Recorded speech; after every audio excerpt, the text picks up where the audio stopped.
Grabar.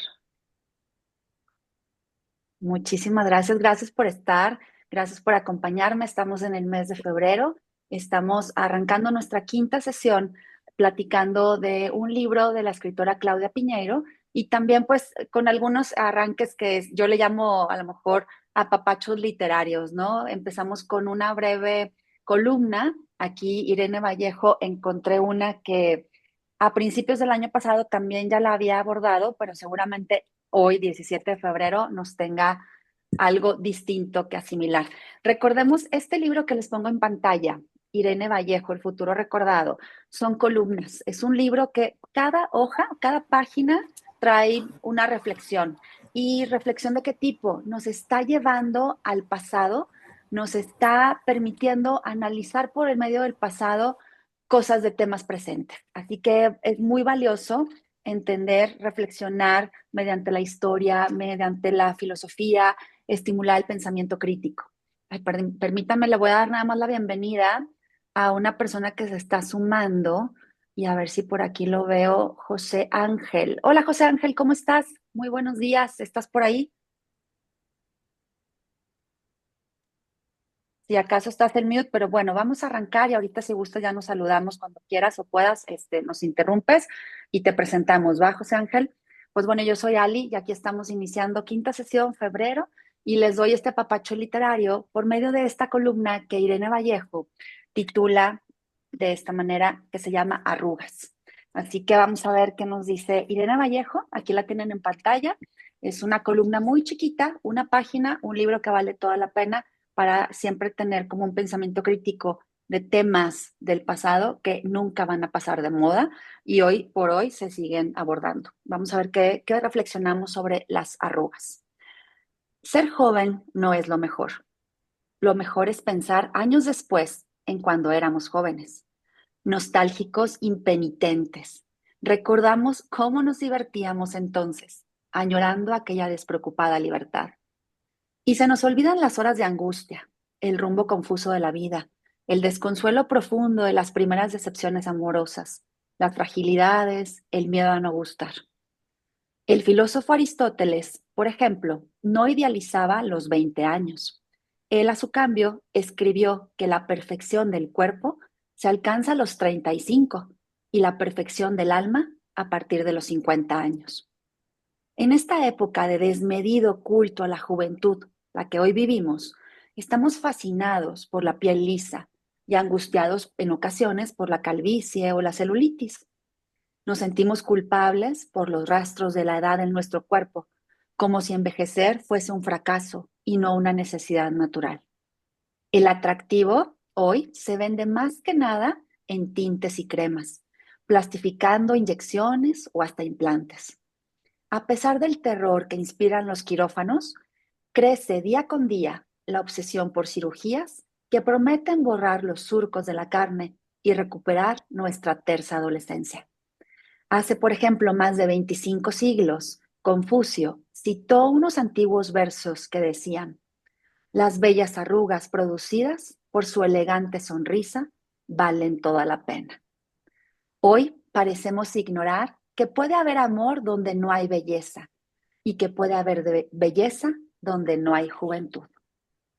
Así que creo que arrancamos como un año nuevo chino, arrancamos temas que nos permiten evaluar, como decíamos Camila y yo al inicio, cuando recién nos saludábamos, estábamos nada más ella y yo conectadas, y la felicitaba porque es muy activa, porque siempre está en movimiento, porque tiene mucha agilidad en todo, en las tareas, en los cursos en los que estamos juntas, en conectarse, perdón, en leer. Y ella respondió, pues para mantenernos activos, para seguir, para que el día yo le agregué, pues para que tengamos esa inyección, ¿no? Para que nos mantengamos, porque no jóvenes. Siempre que estemos en movimiento, creo que vale la pena tener la belleza como sinónimo de belleza interior, no belleza física. Así que este año del caballo de fuego sea de mucha agilidad, de mucha pasión, de muchas decisiones y que reencaucemos a lo mejor o encaucemos, mejor dicho, la belleza en otros temas. Una belleza más espiritual, una belleza mental, una belleza física, pero que no nos agobie. Así que me gusta mucho pensar que las arrugas pues son producto de las elegantes sonrisas que hemos tenido a lo largo de nuestra vida. Y que así siga, que nos sigamos llenando de surcos que demuestren que hemos sido felices. Pues bueno, este es el regalo de Irene Vallejo. Es un libro de 178 páginas, muy chiquitito día a día. Si lo tienen en su mesa de noche, se van a topar con este que les leí, es la página 51. Y bueno, vamos ahora a irnos por completo a recordar cómo estamos viviendo las escenas en este country, en esta colonia llamada Los Altos de la Cascada. Las últimas escenas nos hacían recordar que había una pareja nueva de nombre Carmen y un esposo Alfredo, el que nunca contesta el celular, el que a propósito o no, no lo sabemos, dejó un recibo o un estado de cuenta en su buró y la esposa ve que ha gastado $300 en un hotel llamado Sheraton. Ella, ¿qué sucede? ¿Qué hace? Pues llama fingiendo que es la asistente y le dice al recepcionista, oye, disculpa, pero no estamos de acuerdo con la factura que le llegó al señor Alfredo, queremos un reajuste y de esa manera saca indagaciones de que sí, que su marido estuvo ahí y que le van a mandar por fax el estado de cuenta o el consumo de esa noche hospedado en el Sheraton, cuando él en teoría debería estar dormido porque estaba cansado de un torneo, etcétera, y ella había salido. Entonces, hay dudas, hay matrimonios, hay parejas, hay una voz narrativa, generalmente la que predomina es la de Virginia, recordemos que es la agente inmobiliaria, y como agente inmobiliaria, ella siempre tiene el primer contacto de la gente, de las personas que están interesadas en pertenecer a ese ciclo, a ese círculo fino que da o al parecer da esta colonia. Entonces ella es un filtro para poder rentar o vender casas o terrenos y tiene un ojo muy, muy observador, tiene una libretita roja y también pues sabe cómo distinguir el mensaje corporal, las personas que le dicen cuando están pidiendo informes, cuando contestan muy tajantemente, este es el terreno que yo quiero. Entonces, hay muchos detalles que nos deja simplemente ver una literatura muy sencilla, muy fácil. Está hecha también en serie de televisión, ya por ahí la tenemos en versión argentina o versión mexicana, Las Viudas de los Jueves. Pero bueno, Claudia Piñero lo hace de una manera muy visual, describe muy bien y nos plantea que los espacios y las colonias también son mensajes y detonan opiniones, dónde viven, cómo se comportan, qué hacen, cómo reaccionan. Otra de las escenas con las que nos quedamos la semana pasada es que, por ejemplo, si recuerdan, a Virginia, la agente inmobiliaria, la habían citado por primera vez en el colegio de su hijo Juani. Y ella estaba muy preocupada porque dice, pues le va bien, lo estoy atosigando, le estoy pregunte y pregunte, ¿qué has hecho? ¿No le has respondido a alguien? ¿No le has faltado el respeto a alguien? Y Juani harto le dice, no, mamá, pero pues realmente nunca le confiesa las verdaderas razones. Cuando citan a Juani, pues le hacen ver que su hijo, o una de dos, está tomando mucha Coca-Cola, o está viendo mucha televisión, o la tercera es, está siendo desatendido por sus papás y no saben ni qué está pasando en la vida de Juani. ¿Cuántos jóvenes también no están viviendo eso, no? Creyendo que por estar en una colonia segura, donde nadie te va a robar, te puedes subir a carros ajenos, conoces al vecino o crees conocerlo, ya tienes a tu hijo o a tu hija completamente seguros.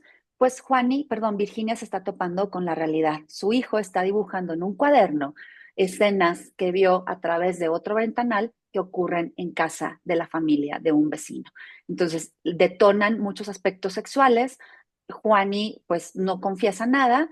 Virginia se queda preocupada porque de eso depende la reinscripción de su hijo en ese famoso colegio al que todo mundo debe de ir si estás en esa colonia viviendo. Y cuando Virginia se desahoga con su esposo Ronnie y le dice, ¿qué crees que pasó? Entonces le platica brevemente y Ronnie se ríe y le dice, no puedo creer que mi vecino haga eso. Y ya, se pone a ver la tele y cena. Entonces queda tan despreocupado el papá como no le doy importancia a lo que pasa con Juan y creo que hasta es una situación temporal. Así de ligero es el comportamiento de Ronnie. Entonces, esas fueron las dos escenas finales. Y seguimos ahora, arrancamos con Las Viudas del Jueves, capítulo 15. Y aquí mencionan la época en la que estamos. Este contexto en el año de 1998. Dice aquí, nosotros seguíamos hablando de nuestras cosas. Aquí hay una voz narrativa, es un narrador omnisciente que está como película analizando todo lo que ocurre arriba de esa colonia. Entonces, dice, nosotros seguíamos hablando de nuestras cosas. de Ronnie Guevara, por ejemplo. Para esa época, todos nos habíamos dado cuenta, pero a Virginia, su esposa, le llevó más tiempo. ¿De qué nos dimos cuenta? De lo siguiente. Déjenme nada más comparto la pantalla para que se quede la imagen de Claudia Piñeiro. Aquí está. ¿De qué nos dimos cuenta? De que Ronnie no volvería a aportar a la economía familiar más que algunas ilusiones cargadas de gastos. El sostén familiar en esa casa era ella, era Virginia, y mantener su inmobiliaria en la clandestinidad no hacía más que perjudicarla. Algunos, por ejemplo, confundían su trabajo con favores, y en más de una oportunidad hubo quien se mostró asombrado y hasta ofendido cuando Virginia les intentaba cobrar una comisión por su trabajo de agente inmobiliaria. Y le respondían a Virginia, ¿cómo? ¿Cómo me cobras? Si yo al dueño de la casa también lo conozco, ¿por qué te tengo que pagar comisión? Y así, una y otra vez, Virginia tenía que sufrir. Había llegado el momento en que Virginia pusiera una inmobiliaria ya en serio. El reglamento de su colonia, los Altos de la Cascada, no les permite a los socios desarrollar actividades comerciales dentro de ese predio. Y aunque muchos las desarrollan, es un acuerdo tácito hacerlo de forma no evidente. En estos lugares, la envidia termina en denuncia y la denuncia en multa.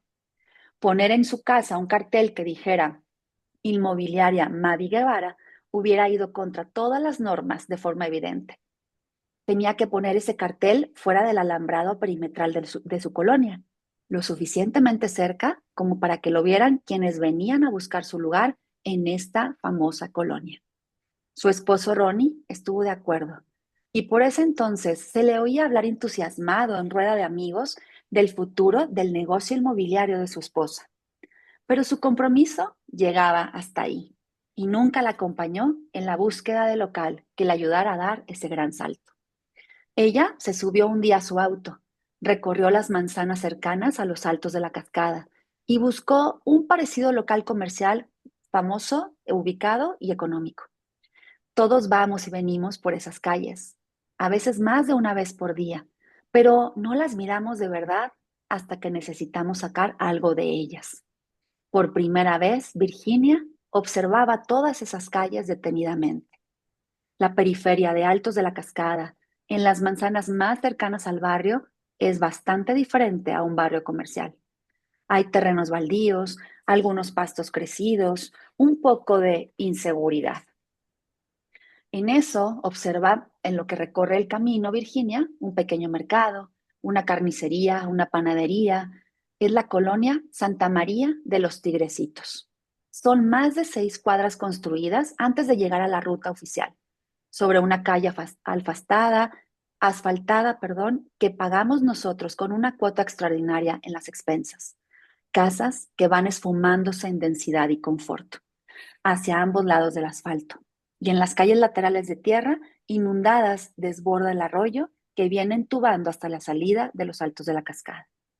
En medio de ese barrio no tan seguro, funcionando como un centro cívico, hay una cancha de fútbol, una escuela, una capilla y otra capilla, donde hay misa y con el mismo cura. Un poco más allá hay un centro sanitario, un dispensario de vacunas y una guardia pediátrica. En medio de todo, desordenadas como hongos que salen después de la lluvia, hay más casas, muchas más casas para tan poca cuadra. Casas de familias numerosas, en las que al menos un integrante todos los días recorre las 10 cuadras que los separan de las barreras para hacer su trabajo, ya sea de jardinero, de caddy en el golf, de personal doméstico, de albañil, de pintor o de cocinera. En la cuadra siguiente a ese dispensario había un local muy chiquito, que alguna vez fue un videoclub, con cartel que decía Dueño alquila. Ahí Virginia pensó que podría poner su inmobiliaria.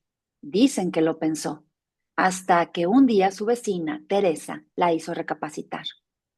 ¿Estás segura y estás pensando que alguien con los autos que tenemos se va a parar en ese lugar que deseas rentar? ¿Que se vaya a animar a bajarse? Cualquiera de nosotros le habría aconsejado algo parecido. Teresa fue la única que se envalentó y se lo dijo. Tal vez con un lenguaje más directo, tal vez con eufemismos o tal vez en voz baja, pero Teresa lo hizo. Y era cierto, es el lugar que Virginia pensaba no iba a funcionar.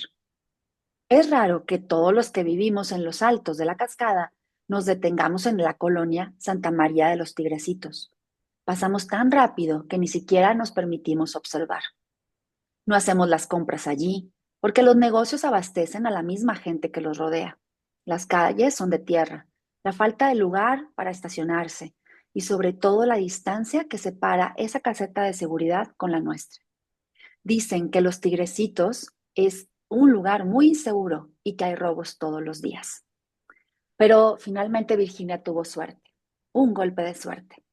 El marido de la mujer que vivía en un chalet en diagonal a la entrada de la colonia, de espaldas a la casilla, la abandonó. Entonces esa mujer, recién abandonada con 3 hijos chicos, prefirió mudarse con su mamá. Y Virginia aprovechó esa oportunidad y le alquiló el local, casi por los gastos. Entonces el chalet lo reconoció y dijo que estaba habitable. Tenía una cocina digna, 2 cuartos que ella misma anularía y un living comedor donde instalaría su oficina.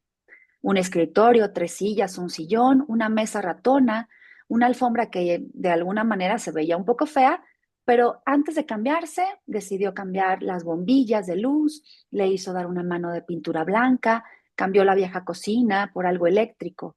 Lo único que no pudo arreglar antes de la inauguración fue la puerta de entrada, una puerta pesada de madera, hinchada de humedad, que no lograba cerrar sino a pura fuerza de golpes. Es un capítulo muy sencillo, muy visual y nos deja como entrever que mientras tú no estés en altos de la cascada, pues el mundo es distinto. Las calles son distintas, las familias son numerosas, viven en calles pues de pura tierra, viven en casas más pequeñas que la tuya. Simplemente pasas tan rápido que no eres capaz de observar qué hay a tu alrededor. Entonces nos dice, ya hay necesidad, necesito implementar mi negocio más formal. Adentro de la colonia no lo puedo hacer, así que voy a buscar. ¿Qué hace su esposo Ronnie? Pues se jacta y se emociona de ya voy a estabilizar o se va a formalizar el negocio de mi esposa, pero hasta ahí, no mueve un dedo. Y los vecinos saben, tarde que temprano, que las finanzas van a ser totalmente absorbidas por Virginia y no por Ronnie. Así que de eso se puede llegar a hablar. ¿Quién mantiene ahí la casa? Virginia. Ronnie no hace nada porque vive de sueños efímeros o de inversiones o de negocios que nunca se concretan. Pues bueno, el siguiente capítulo va a haber una escena o todo lo que les voy a narrar va a hablar de un nuevo habitante, un nuevo residente en la colonia de nombre Gustavo.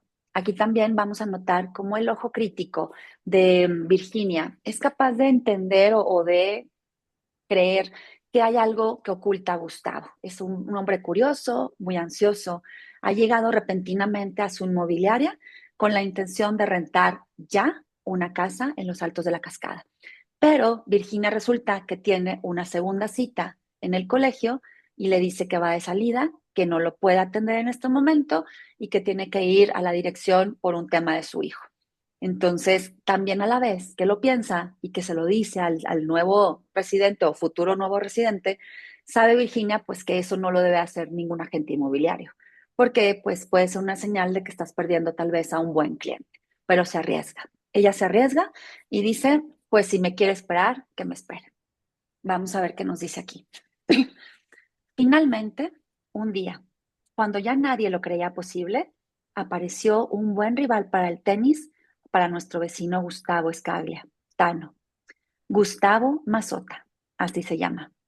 Él estacionó frente a mi local recién estrenado en diagonal su carro. En un preciso momento me esforzaba yo por cerrar esa puerta húmeda hinchada, en un procedimiento que yo repetía todas las tardes, dar un golpe seco al picaporte, una patada a la base casi simultáneamente y luego darle vuelta a la llave para lograr cerrar la puerta de mi inmobiliaria. De alguna manera, ese movimiento que hacía a diario me gustó.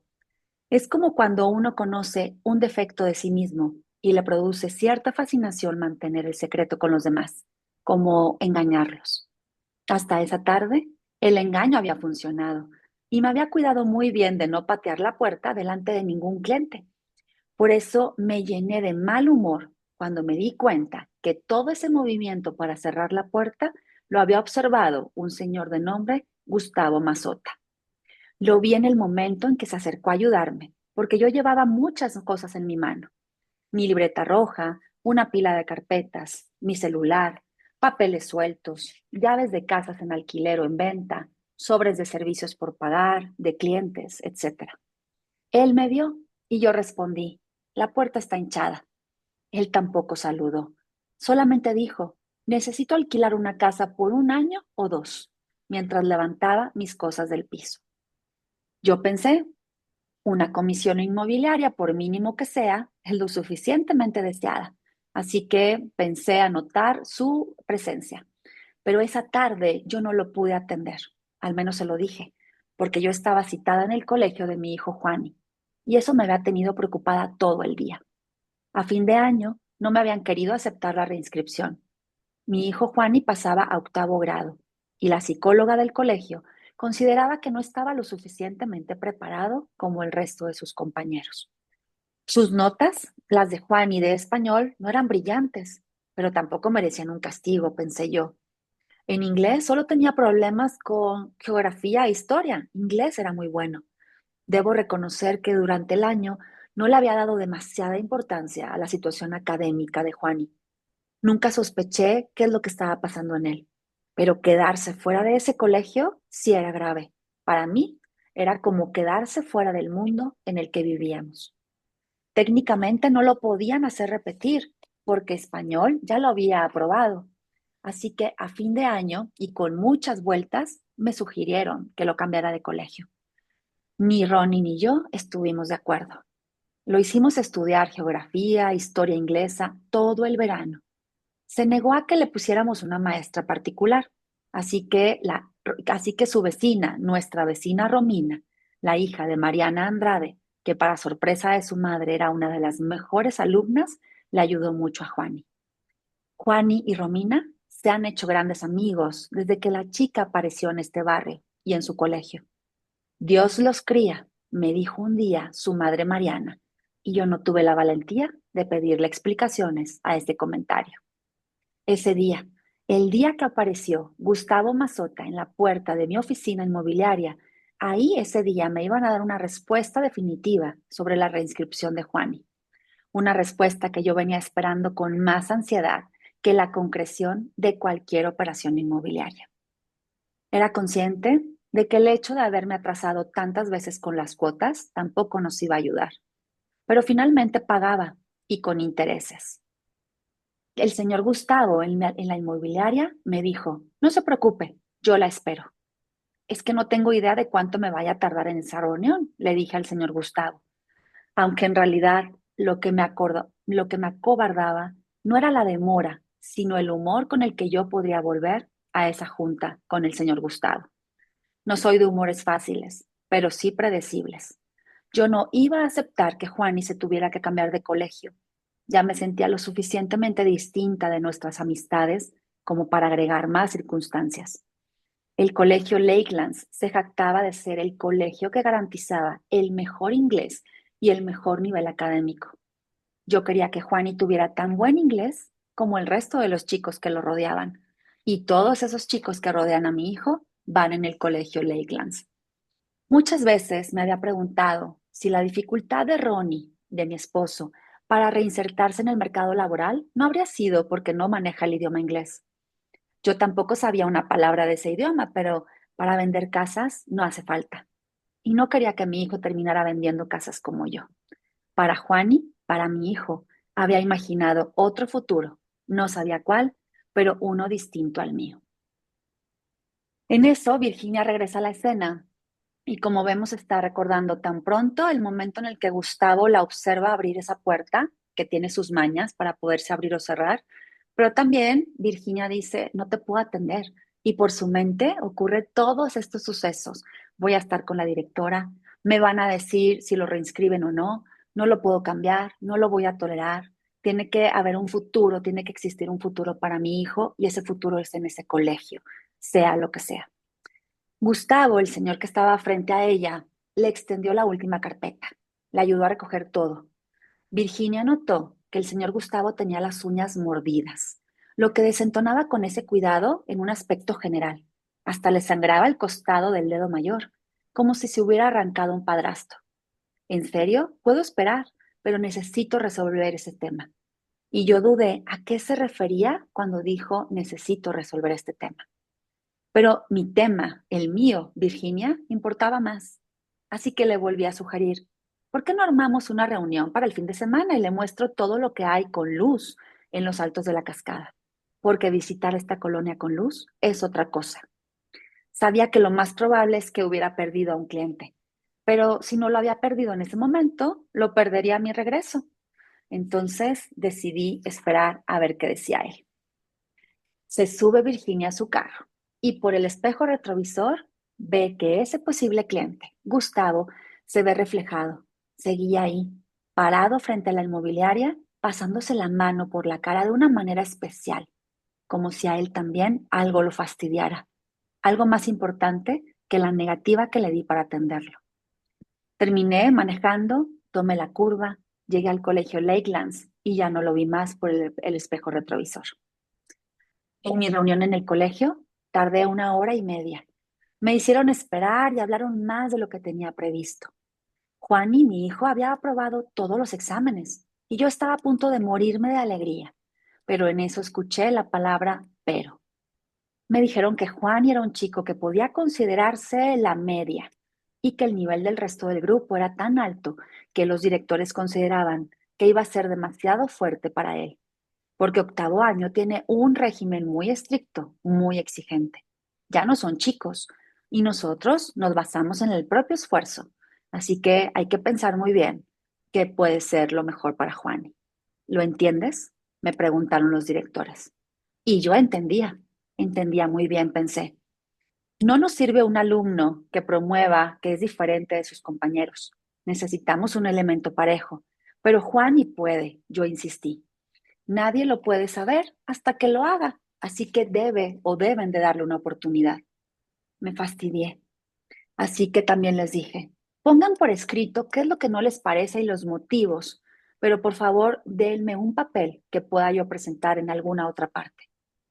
Por fin, todos mis alegatos convencieron a la dirección y firmé la reinscripción de Juani. Salí de la reunión ansiosa por contarle a mi esposo Ronnie que habían aceptado a nuestro hijo en el colegio. Pero busqué mi celular y no lo encontré. Qué raro. Pero cuando ya crucé otra vez la entrada de la cascada, me detuvo el guardia y me dijo, la está esperando ese señor. Y señaló hacia donde estaba el señor Gustavo Mazota. Dice que encontró su celular, pero no quiso dejármelo. Se lo quiere dar en su propia mano. Estacioné mi auto, bajé de él. El señor Gustavo Mazota levantó el celular a lo lejos y lo movió en el aire para que lo viera. Era mi celular. Al rato que se fue, me di vuelta, casi lo piso y quedó ahí. Esa fue la explicación que me dio. Debe haberlo dejado cuando cerró la puerta. La verdad yo no me acuerdo, pero tenía tantas cosas en mis manos que posiblemente en lo que lo saludaba y cerraba la puerta de la inmobiliaria, lo olvidé. Hubo un silencio. Los dos quedamos como esperando una voz del otro. Finalmente él habló. Bueno, entonces, ¿nos tendremos que ver el fin de semana o no? Cambié de opinión. Esa misma tarde le mostré todo lo que quería. Mi humor era mejor gracias a la reinscripción de Juani. Él me había esperado más de 1 hora y media para darme el celular en mano y sentí que lo menos que podía yo hacer por él era mostrarle un par de casas de los altos de la cascada y aliviarle esa urgencia que no trataba de disimular. Sospeché que era recién casado, apurado tal vez por encontrar un nuevo lugar donde dormir, aunque es raro que separados elijan vivir en los altos de la cascada, a menos que tengan chicos o niños pequeños, o lo que sea. Sin darme cuenta, ya habíamos pasado la barrera de la confianza y lo empecé a tutear. ¿Buscas algo de qué tamaño, Gustavo? ¿Tienes hijos? Dije mientras nos internábamos por las calles de la colonia. No, no tenemos hijos. Somos dos, mi mujer y yo. Hace 5 años que estamos casados, pero todavía no tenemos hijos. Yo les dije, a lo mejor acá se entusiasman. Este lugar, los altos de la cascada, es ideal para disfrutar de los chicos. Todo lo que yo le decía parecía que no me lo escuchaba. En varios momentos de la recorrida tuve la sensación de que ese señor, Gustavo Mazota, no me escuchaba. Pero él estaba tan decidido a alquilar una casa esa misma tarde que observamos tantos detalles que pareciera no darle importancia. En eso dijo: a Carla no le gustan las paredes pintadas con colores oscuros. A Carla no le gusta el vidrio repartido. A mi mujer no le gusta el piso plastificado. Si Carla ve la cerámica del baño principal, se muere. Habló muchísimo de su esposa Carla. Al fin apareció una casa. Me parece que esta te va a gustar, Gustavo. Era una casa toda en planta baja, chica para el promedio de los altos de la cascada, pero con detalles de buen gusto. Una carpintería de madera, pisos de pinotea, herrajes antiguos. Una casa definitivamente para ti. Tengo otra, pero si gustas, está al mismo precio, un poco más moderna. No, dijo Gustavo. Este jardín es suficiente. La quiero alquilar. ¿Está bien? ¿Cuánto tengo o cuánto te tengo que dar para reservarla? ¿Pero no quieres que la vea primero tu esposa, Carla? No, dijo Gustavo, y me miró con una ambivalencia en la que se desafiaban su fuerza y su propia debilidad. Buscó algo más que decir, como si un no tan rotundo necesitara explicarse, y agregó: no quiero que sepa, es una sorpresa, es un regalo sorpresa. Entonces, aquí nos quedamos con este personaje que trae mucha rapidez, ella quiere concretar y que empieza el capítulo diciendo, Virginia, muy segura, que este hombre nuevo llamado Gustavo va a ser el nuevo rival de tenis del otro vecino llamado Tavo Scaglia. Tano, perdón. Entonces, es una manera también de visualizar qué nos dice ese mensaje corporal, qué nos dice la premura, que nos dice, claro que yo no le voy a preguntar a mi esposa, puedo pensar que esta o esta o esta otra casa no le van a gustar, pero es una sorpresa. Cosa que para lo de Virginia se le hizo muy extraño. ¿Cómo vas a rentar una casa con esa urgencia, sin tener hijos, una casa grande en una colonia que no se vive más que se vive cuando tienes familia? Entonces, algo hay por ahí. Entonces, ya después iremos conociendo un poco más de Gustavo y de su esposa, Carla.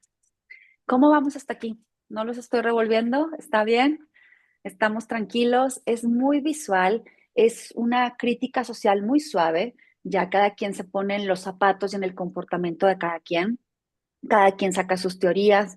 Virginia se preocupa por su hijo, Ronnie, él es indiferente y no es por decir que sea un mantenido, hay una crisis económica en su vida, no hablan mucho, pero la que puede tener más solvencia es Virginia y pues va a ser la comidilla de las demás mujeres. ¿Por qué? Porque las demás mujeres de los Altos de la Cascada justifican sus tiempos solamente participando en acciones obviamente de mucho beneficio para desayunos infantiles o para hacer unas obras de caridad o para obras de arte, venderlas, pero Virginia quiere mantenerse vigente y eso es lo que la hace dedicarse al negocio de los bienes inmobiliarios. Entonces vamos a arrancar ahora con otro capítulo, nada más déjenme, aquí lo avancé para no brincarme. Voy. Ok. Estamos ahora pasándonos de Gustavo, que le dicen Tano. Tano Scaglia, que es esposo de Teresa. Recuerden que ellos llegaron también con una actitud extraña, muy prepotente. Tano fue el que baja de una camioneta cuando inicia la novela y observa el terreno que le está ofreciendo Virginia y sabe que ese es el terreno que él quiere. Pero también Virginia le dice, espérame, déjame corroborar si el terreno sigue en venta. Y le dice, Tano, pues muy lógico su comentario, ¿cómo no sigue en venta? Si me lo estás mostrando es porque sigue libre, sigue disponible, pero ella quería corroborar. Pero la manera tan tajante de este es el terreno que yo quiero, le dio a entender a Virginia, perdón, que era un hombre como autoritario. También recordemos la escena del cumpleaños de Tano. Cuando Tano cumple años, su esposa Teresa le contrata un mago y Tano se ve o se siente en la lectura que está desencajado, que él no quería eso, que de hecho le critica la buena intención a Teresa, su esposa, y le dice, me hubieras preguntado antes, o sea, esto no es lo que a mí me hace feliz, pero para Teresa, de todo lo que tiene su marido, pues fue lo que se le ocurrió que le hacía falta, tener un show de magia con sus vecinos, tanto así que cuando el mago, recuerdan, le pregunta al festejado Tano, bueno, que se levante, que se ponga de pie el festejado. Tano se queda serio, cuadrado, él dice yo no soy el festejado, y el que rescata la fiesta y ese momento súper difícil e incómodo fue el vecino, el esposo de Virginia, Ronnie. Entonces, él dice yo soy el festejado. Entonces, se nota que sus chicharrones truenan, que él es el que manda y que se va a hacer lo que él decida. Entonces dice aquí, el Tano Gustavo, antes de pegarle a la pelota, levantó la vista. Como una sombra miró a su adversario desplazándose hacia la izquierda, recién cuando la pelota vencía esa inercia. Un golpe profundo al vértice derecho de la cancha, casi tocando el fleje. Ahí aparece en escena Gustavo. Gustavo festejó. Siempre festejaba igual, aplaudiendo sobre la raqueta. A todos nos gustaba ver un partido de dobles donde jugaran el Tano y Gustavo Mazota. Era como ver una coreografía. Siempre había público cuando jugaban. Siempre alguno de nosotros para contarle al resto una nueva hazaña. Grande, Tanito, eres la especialidad de la casa, le decía Gustavo. El festejo del Tano era mucho más sobrio, casi imperceptible. Una mueca que solo advertían los que lo conocían. El Tano y Gustavo, ya vecinos de los Altos de la Cascada, jugaban en pareja todos los sábados a las 10 de la mañana. Físicamente era rara la dupla que habían armado. El Tano era morrudo, bajo, de piel casi transparente, con un pelo crespo que alguna vez fue rubio. Por su cambio, en cambio, Gustavo era alto, estilizado, morocho. Se conocieron poco después de la mudanza de Gustavo. ¿Y quién crees que los presentó? Virginia Guevara. Ese día jugaron un single, se mataron y ninguno de los dos quiso nunca decir quién ganó ese primer partido. A partir de ese partido individual, se hicieron compañeros de dobles inseparables. El Tano se levantaba temprano, reservaba la cancha. Después llegaba Gustavo sobre la hora o unos minutos tarde. Los contrincantes fueron rotando a lo largo de los años, pero ellos no. Siempre jugaban juntos. Se llevaban bien. Había un respeto mutuo que limaba cualquier diferencia. Y ni en la cancha, ni fuera de ella, se notaba que el Tano era casi 10 años mayor que Gustavo. Cada uno con su estilo, aportaban a la dupla elementos que la convertían en una pareja difícil de batir. El Tano era pura precisión, sangre fría.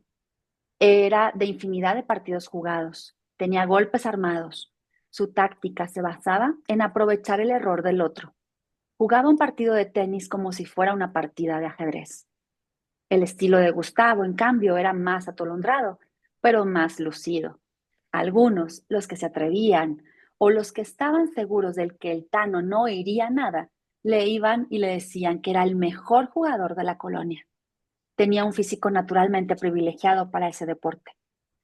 En la terraza que daba a las canchas de tenis, después de cada partido, seguía una ceremonia. Tomaban algo como rivales y también conversaban. Siempre pagaba Tano, aunque quienes perdían se quejaran porque el que pierde paga. El mesero que llevaba las bebidas sabía que no tenía que aceptar dinero de nadie más si no fuera de Tano Scaglia. Él mismo le había dado la orden. Y una orden del Tano no se desobedecía sin consecuencias. Mientras esperaban las bebidas, el Tano se cambiaba su playera sudada por una seca. Gustavo no se cambiaba su camiseta. Se quedaba así como había caído sobre la silla, disfrutando de ese cansancio victorioso. Casi siempre, a la hora de la charla, se le sumaba otra persona, un vecino llamado Martín Urovich.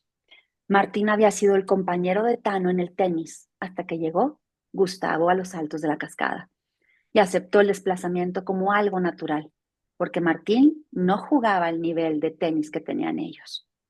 No se trataba de un tema de estilo de juego, sino de una necesidad de ganar. El Tano y Gustavo necesitaban ganar y ganaban. Estaban programados para eso.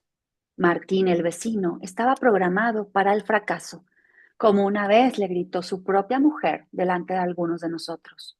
Pero eso fue bastante tiempo después, cuando pasó el tiempo y Martín seguía sin conseguir trabajo. cuando su esposa Lala se convenció de que no lo conseguiría, muy cerca de aquel jueves de septiembre del que no hablamos, a menos que nos pregunte. Fíjense cómo cerró esta frase. Martín aparece en escena, es otra persona que tuvo problemas económicos, no tiene trabajo, se le ha dificultado conseguirlo. Y su esposa Lala, en un momento yo creo que de desesperación, en alguna reunión de aquel jueves de septiembre del que no hablamos, pues le dijo que era, pero casi creo que era un fracasado, ¿no? Entonces, aquel jueves de septiembre del que no hablamos, a menos que nos pregunte.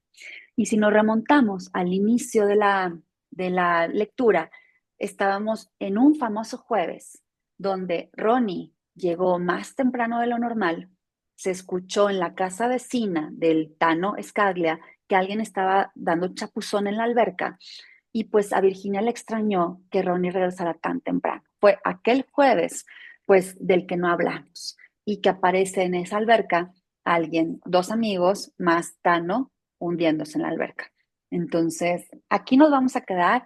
Capítulos muy sencillos, sabemos cómo es la vida inmobiliaria, que ya puso un espacio físico, pues para seguir creciendo. Sabemos que su hijo Juani tiene sus detalles como joven y pues en este futuro octavo grado está demostrando pues lo que cualquier chavito en octavo grado puede sentir. O sea, octavo grado yo le calculo entre los 14 años, 13, 14 años, entonces es una edad difícil, que te juntas con buena gente y ahí hay un comentario que detona cómo podemos conocer con esa pequeña frase más a Mariana, la mamá de Romina. ¿Se acuerdan que le dice una vez, pues Dios los cría? Y se queda pensando Virginia, ¿qué habrá querido decir? Porque Romina le explica algunas materias a Juani para que avance académicamente. Entonces, Dios los cría. Quiero decir que ahí está de manera muy despectiva ese amor de mamá que adoptó a Romina, que la rescata, que la salva, pero a la vez no termina de aceptarla como su hija. Entonces ya hemos encontrado que las pequeñas frases nos hablan mucho más, o sea, hay más de lo que no se dice de lo que yo les leo, ¿no? Creo que el silencio de las mismas frases o las mismas escenas o espacios nos refleja más dónde estamos situados, ¿no? El contexto de la novela. ¿Qué les pareció? ¿Hay algo con lo que se quedan? ¿Sienten que va ligerita, va tranquilita, no ha subido de tono? Siento yo que seguimos conociendo, seguimos descubriendo cómo son las familias y a ver cuándo se empieza a dar ese nudo, el clímax, por qué van a discutir, a quién más vamos a conocer. Vamos a conocer a Carla, que es la esposa de Gustavo. Esa señora Carla que nunca vio la casa en la que iban a vivir, pero tiene una personalidad un poco más insegura. Generalmente hay hombres muy poderosos, aquí se nota que Tano manda, se nota que Gustavo es muy bueno para el tenis, vamos a conocer a su esposa Carla, qué actitud tiene ella, y vamos a recordar nuevamente mañana a Carmen, que es la que descubre una posible infidelidad de su esposo Alfredo, y pues como también para esa infidelidad ella toma cierta actitud. ¿Qué hacemos? ¿Aceptamos lo que viene y cambio todo mi estilo de vida o sigo aquí donde me encuentro disfrutando la lejanía o lo que parece ser una familia feliz? Entonces, seguimos con esta crítica suavecita. ¿Qué opinan? Qué les pareció, Camila, Giovanna, que tienes ahí el micrófono abierto? Aprovecho, sin problema, porque no se escucha absolutamente nada. Es, creo yo que es una novela que al final es como muchos secretos, o sea, se van a develar muchos secretos conforme va avanzando la novela, ¿verdad? Y pues las apariencias. Yo lo resumo en apariencias. Exactamente. Los privilegios, las provocaciones, la vida que pues cualquier país ha tenido, ¿no? Cualquier país ha tenido muy buenas épocas y de repente se viene una crisis y ahí tenemos que volver a salir del tema de las crisis y las familias que estaban en lo alto o en este caso los altos de la cascada empiezan a bajar, ¿no? Entonces vamos a ver hasta dónde son capaces de viajar como en este relámpago de vida, ¿no? Hay una vida historias que se representan y podemos ser cualquiera de nosotros, en gran o baja escala, podemos ser nosotros. O sea, hay preocupaciones cuando a los hijos no les va bien en la escuela, hay preocupaciones por tener mayores ingresos en la casa, hay preocupaciones por justificar nuestro día a día y no quedarnos nada más en casa sintiendo que no estamos haciendo nada de provecho, pero ya el simple hecho de maternar y cuidar a los hijos y educarlos es bastante trabajo. Entonces, hay muchas facetas en las que podemos aquí vernos reflejados, tanto como los hombres que nos acompañan, José Ángel como Gilberto, y nosotras mujeres, ¿no? Entonces, vamos a ver en qué queda. Mañana seguimos. Les agradezco mucho. Si alguien desea opinar algo más o también arrugas, acuérdense, estamos evaluando dónde estamos hoy como adultos, pero recordando que estos surquitos que tenemos de arruguitas han sido sonrisas bien vividas y bien gozadas. Ahora sí, recordemos con quién nos hemos reído y ahí va a valer toda la pena todas las arrugas que tenemos. Un abrazo, muchas gracias por estar y nos vemos mañana miércoles, si Dios permite. Gracias, Ali. ¿Sí? Hasta Muchas luego. gracias. A Hasta mañana. Buen ustedes. día. Cuídense mucho. Igualmente, bye. Gracias. Bye. Este, Mande. Ali, tal vez yo llegue muy tarde porque tengo que ir a Relaciones Exteriores y si no, Claro, te voy a pedir la la grabación. grabación. ¿Sí? Encantada. Yo te la envío. Espero llegar. Claro que sí, pero tú tranquila. Cualquier cosa aquí nos saludamos, Camila, ¿eh? Cuídate Gracias. mucho y mucho gusto. Gracias, Igualmente. José Ángel. Muchas gracias. Cuídense Gracias mucho. a todos.